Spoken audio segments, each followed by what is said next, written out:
কৃষকের ঘরে জন্মেছি ভাই, কষ্টে জীবন কাটে, তারপরেও আমরা এর মধ্যে সুখ খুঁজে পাই।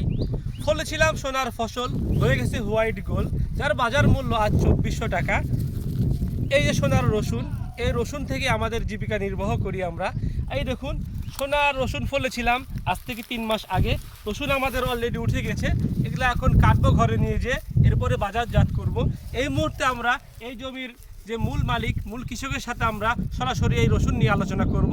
চলুন তার মুখে শুনি তার বক্তব্য। এ পর্যায়ে আমরা আমাদের এলাকার সুনামধন্য একজন কৃষকের কাছ থেকে তার এই বর্ণনা শুনবো। তিনি রসুন চাষ করেছিলেন, তার মুখ থেকে এই রসুন সম্পর্কে বিস্তারিত শুনবো। রসুনটা একটা শৌখিন আবাদ, অনেক সুন্দর যত্ন করে মানুষ করে, আমিও করেছি। রসুনটা অনেক সুন্দর হয়েছে, তবে এটার পিছনে অনেক পরিশ্রম করতে হয়। আচ্ছা, আপনি এই রসুনের বাজার নিয়ে কতটুকু আগ্রহী, কেমন বাজার পেতে চাচ্ছেন বা আপনি পেতে পারেন বলে মনে করছেন? এই রসুনটা গতবার ছিল 10,000 টাকা মন, 12,000 টাকা মনও হয়েছিল। সেই দামের পিছন নিয়ে ভিয়ে লাগানো। এখন এবছর সেই গতবারের মতো দাম পাওয়া সম্ভব না। এখন আজকের বাজার কেন মনে করছেন যে এবার রসুনের চাষাবাদ বেশি, না এবার রসুনের চাহিদা কম?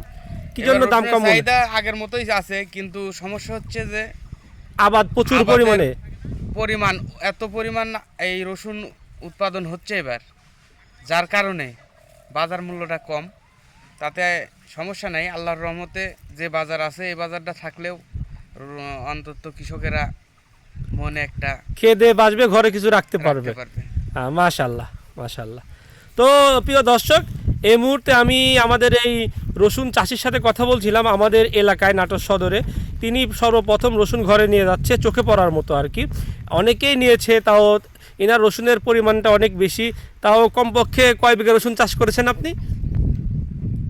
বিঘা 20 মতো লাগাইছি। মাশাল্লাহ মাশাল্লাহ। তিনি 20 বিঘার মতো রসুন লাগিয়েছে। এত বড় গৃহস্থ আমাদের এলাকাতে খুবই কম।